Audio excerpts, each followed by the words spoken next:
de commencer avec les néons qu'il faut toucher pour allumer. On n'est pas sûr encore de la science derrière ça, mais j'ai commencé à peindre ici, dans la cave chez mes parents. Mais tu sais, quand je dis c'est une cave, là,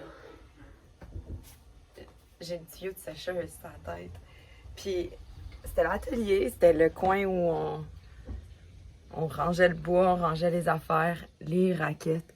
Puis ça, ben, c'était mon sarrau parce que quand je peignais, je mettais un sarrau. Il y avait ça chez nous.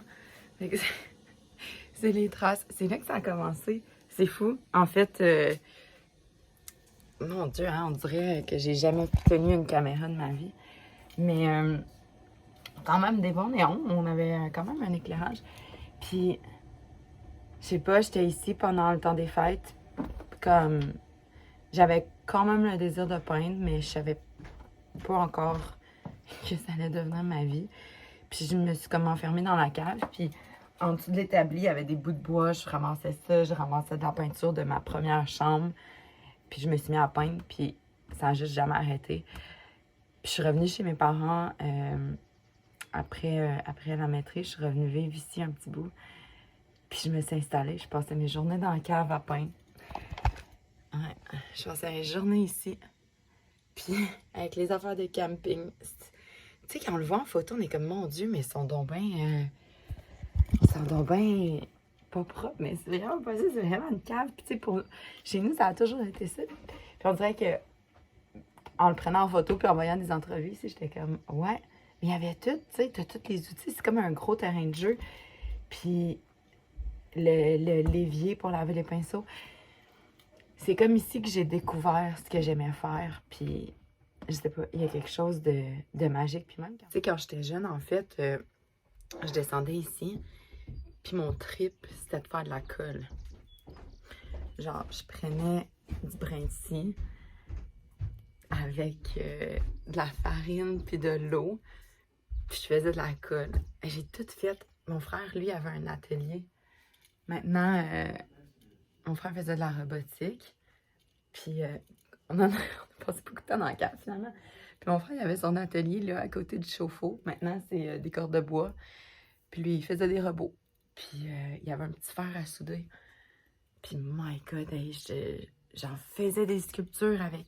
J'avais des rouleaux d'étain. Ça, d'ailleurs, exactement ça. Puis je faisais fondre ça, là, mais de manière abusive. Puis je brisais toutes les têtes de fer à souder à mon frère. Ça le faisait fâcher.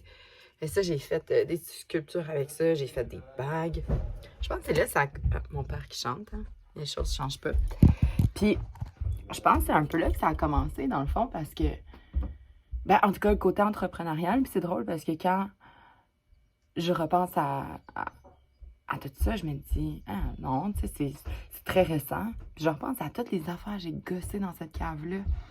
Puis, l'entrepreneuriat, dans le fond, je suis comme, ah, j'étais genre vraiment jeune entrepreneur, mais je m'en rendais pas compte, tu sais, on avait un cerisier, on cueillait les cerises, j'allais sur le coin de la rue au boulevard Hébert, puis je vendais mon panier de cerises, puis j'attendais là jusqu'à temps que je le vende, puis je revenais chez nous. J'ai fait des bagues, j'ai fait des bracelets de l'amitié, puis j'allais tout vendre ça sur le bord de la rue. Je faisais pas de la grosse argent, mais fait que je pense qu'il y avait comme quelque chose déjà en moi. Puis ouais, j'étais vraiment chanceuse. Mes parents m'ont laissé jouer ici, là, avec... je pense que je suis celle qui a le plus utilisé les outils que mon frère. Ok, ouais, ma mère, elle faisait de la peinture sur bois. Elle avait une petite scie sauteuse, elle coupait des affaires. Fait qu'elle a un côté bien créatif aussi. Puis moi, je sais pas, il y avait plein de petits objets. Tu sais, il y avait ça que j'ai toujours aimé. C'est un petit soldat. Puis mon père, il avait ça quand il était jeune. Puis j'ai trouvé ça chez ma grand-mère. Puis je sais pas, j'en ai un dans mon atelier aussi. Je trouve ça cute.